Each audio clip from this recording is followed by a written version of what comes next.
everyone, and welcome to another episode of Humanitarian Horizons, Christina DiArcangelo Unveiled. With me today, I have a very special guest, someone who I've known for years and years and years, dating back to childhood, my friend Derek. And today we're going to talk about your experience in the prison system.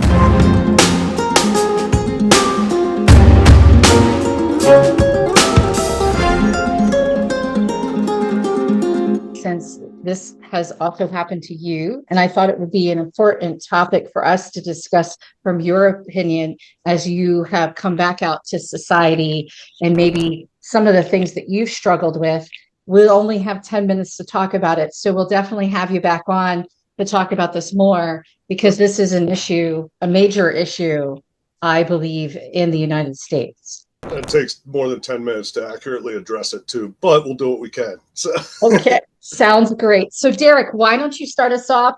You can introduce yourself, and then you can just get into what it is that we're going to talk about today. Yeah, so my name's Derek Stiles. Go way back with the whole DiArcangelo family, pretty much. They're kind of celebrities in Phoenixville where we grew up, but getting right to it, I was busted along with two friends back on May 10th of 2000, 24 plus years ago. They watched us for 4 months via a confidential informant, aka snitch, had us watched. They busted us buying weed, cocaine, onward, kept making buys, more buys, jacked up the weight, jacked up the sentencing.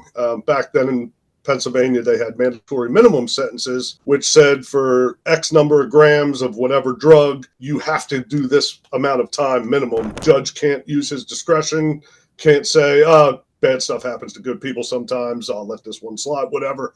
No discretion. You have to get the minimum sentence. Multiple charges under the same indictment stack those sentences. And I don't agree with that, because I feel like if they have you making one buy, they should arrest you after that buy. They made more and more buys just for the sole purpose of jacking our sentence up, raising the weight. Long story short, I ended up getting 5 to 15. That turned into 5 to 10 with 5 years probation after the 10 years. So went upstate, Pennsylvania Department of Corrections, Graterford, Camp Hill, the whole 9 yards. Ended up transferring to Chester in 2003 to do their drug program, get closer to home, make visits easier on my family, friends, blah, blah, blah. That was its whole other story. That's for another day, is Chester and what they do. But basically got out December of 2004 on what they call pre-release, which means you can go to a halfway house until your minimum. So my minimum was October something 2005. I was able to get out up to a year before that, go to a halfway house. Did that, stayed at 12th and Bainbridge in South Philly, at a DOC halfway house. I could not get work when I first came home. I have a ton of skills. I mean, I did maintenance repair while I was away, worked on the electronics crew because I already had background in that.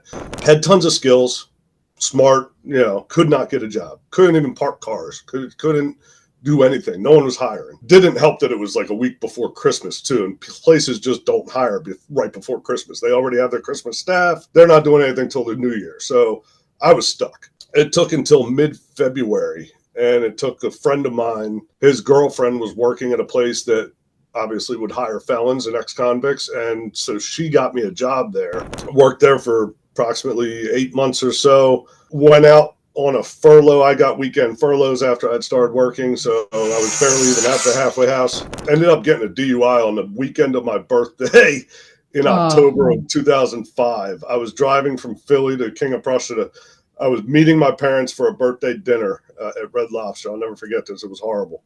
Got pulled over across the street from the Red Lobster. I wasn't swerving. I wasn't hitting anything. I wasn't driving erratically. I believe it was a Friday night, and I drove past an officer with loud music blaring through a stereo system, and he wanted to see what was up. So he pulled me over, smelled alcohol in my breath. I had been drinking. Wasn't drunk, but I had been drinking. And I told him, look, I'm going to go back upstate if you arrest me, dude. Like, not cool. I'm going right there. I'll walk. You can tow my car, do whatever you want to do, Nope. He said, no, you'll be out tonight. No, I won't. So he arrested me.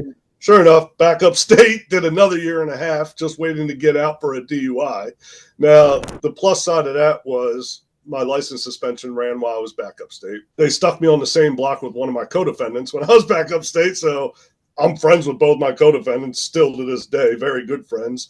None of us told on each other. The investigation and the case stopped with us. and that was it. Yeah. But anyway, so did a year and a half of one of my good friends and hung out and met a really good lifer guy that I talked about a second ago that was not taken care of by the state when it was time for him to go. And then I finally came home for good April of '07. I've been home ever since. The rest is history.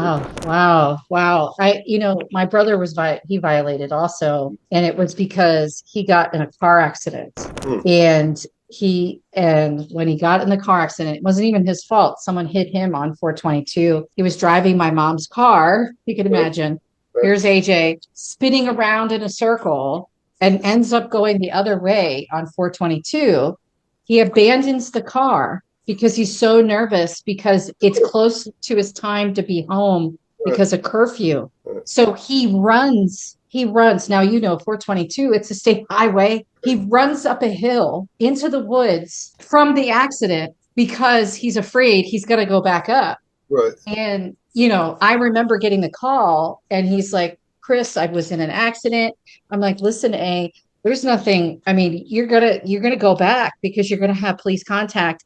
If you would have stayed at the scene of the accident, you would have been better off. He probably still would have went back, but he would have been better off, for sure. Right. Sure. He didn't run from the scene of an accident, right? Even though it wasn't his fault. No. So that was a disaster. He went back up again as well. And he was up there for like a year or so and then came back out again. And that was the worst part of when I violated was I had already seen the parole board and they approved my home plan to be paroled home to my parents' house at the time. The parole board is supposed to then call you from the halfway house and say, hey, come down to the main office, sign out of the halfway house, sign onto your home plan. We'll assign you a PO and then you'll be on parole. They're supposed to do that shortly after making parole. I had made parole and was still in the halfway house 2.5 weeks after I made parole. And I'm not blaming or shunning responsibility. I made my choices. I did what I did. But I would not have gotten that DUI that night had I been paroled when I was supposed to, because I already would have been in Phoenixville at my parents'. I wouldn't have been driving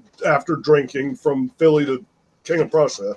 Yeah, I would have rode with my parents if I drank, but whatever. Right. I wouldn't have been in that situation, period, had the PA parole board done their job how they should have. It worked in my favor ultimately. If you had to violate, I did it the right way. Because I never technically signed out on parole, I was still considered an inmate on community furlough status. So I didn't get a technical parole violation. I got a write-up almost the same as if I had been caught like making hooch in the cell and drinking in the cell. The car had nothing to do with it. DUI had nothing to do with it. I had been drinking on furlough. Yeah. That was it. I got a misconduct. So when I went back, I went directly to the hole, did 30 days in the hole at Graterford. And then they transferred me into general population at Graterford, waiting to go back to my home jail, which was Camp Hill. And then I got back to Camp Hill, and those bastards stuck me back in the hole there for 11 days just for the hell of it. Just as an extra screw you. Yeah, but and that 11 days was probably longer than my first 4 years, to be honest, because I felt like I was put aside and forgotten about. I was stuck in solitary and shouldn't have been. So it's like, now you can pretty much leave me in here as long as you want, because no one even knows I'm here, Right. And your family doesn't know. No, they had no idea. They didn't. They knew I was transferred out of Graterford, but they didn't know where. That's to. Right. They thought Camp Hill, but they didn't know where to. They didn't know I was back in the hole. I had been in Gen Pop for a month in Graterford. It's like you automatically throw me back in the hole in solitary segregation at Camp Hill for 11 days just for the fuck of it. And it was crazy. Like I said, that 11 days was a harder time than my whole 4 years, to be seriously. Just the not knowing and the unsure, the solitary. Being stuck. And I know, like, from a family perspective, how stressful it is, right? Because I'm on the other side. And I remember when they would move AJ, he would be like, I'm moving. And that was it. You don't know anything, You don't know anything. And then you try to call numbers as the family. They don't know where they are. And then you finally figure out where they are after some time. And then, you can't talk to him because he's in the hole again, and it's like, well, what was the reason to put him back in the hole? He didn't misbehave in the previous prison that he came into again. He didn't do anything that would constitute putting him in a hole in a new prison. They do what they want. I mean, it's you have no rights. I mean, and I don't know if you know this, Derek, but the crazy thing is when we run clinical studies, right? We cannot enroll prisoners in our Yes. trials because they feel like it's inhumane, because you're in prison and we're testing clinical trials, right? Yeah. So, but humans like myself, right? I You'd be can a be in a lab rat all clinical, day. Yeah. right? But yet they still treat you like you have no rights, but yet you Well, can't be in a clinical study, right? It just doesn't make well, sense. Like, so for instance, cannabis is legal in Maryland now. Has right, been medicinally since 2016, I think. I got my card like the week it came out. I was ready. And now it's legal recreationally. You're over 21, you can go in and buy whatever you want. Funny thing is, I can't work in the legal cannabis industry in right. Maryland because I have drug A drug felonies. charge. I'm Yep. overqualified. Yep. So like, and Yeah. I joke about it all the time. I'll joke with the bud tenders and just tell them, like, oh yeah, I'm overqualified to do your job. And they said, what? What do you mean? I said, well, I did your job before it was legal. Yeah. So On the now I street. can't do it anymore. Yeah, I Yeah. know too much. I Well, guess. and that's bullshit because they were supposed to expunge. Biden signed off, as you saw. He Well, signed my off on a mandatory minimum sentences, they were actually yes. ruled unconstitutional in 2011, I believe. Mandatory minimums in PA were ruled unconstitutional, violated rights up and down.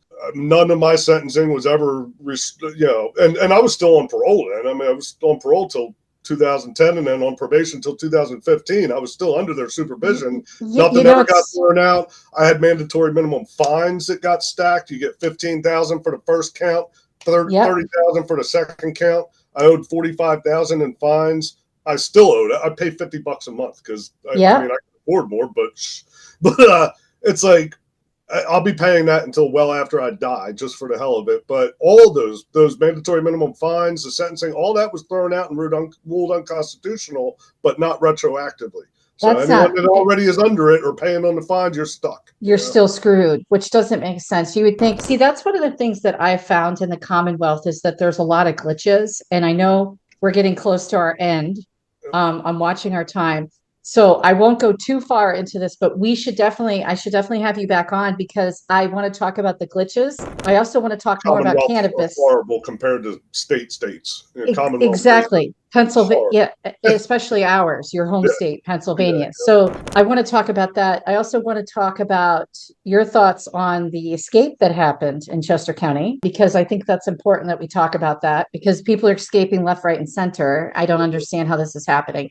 So with that said, Derek, thank you so much for joining me today and for being on. We will have to definitely schedule you back in the fall so we can have further discussion because this is very important for us to talk about. I'd be glad to come on and contribute anytime, anywhere, for however long you need. Thank you so much. Well, you have a wonderful day. Thank you. Good to see you again. Good to see you again. And thank you to all of our listeners and followers. Bye-bye.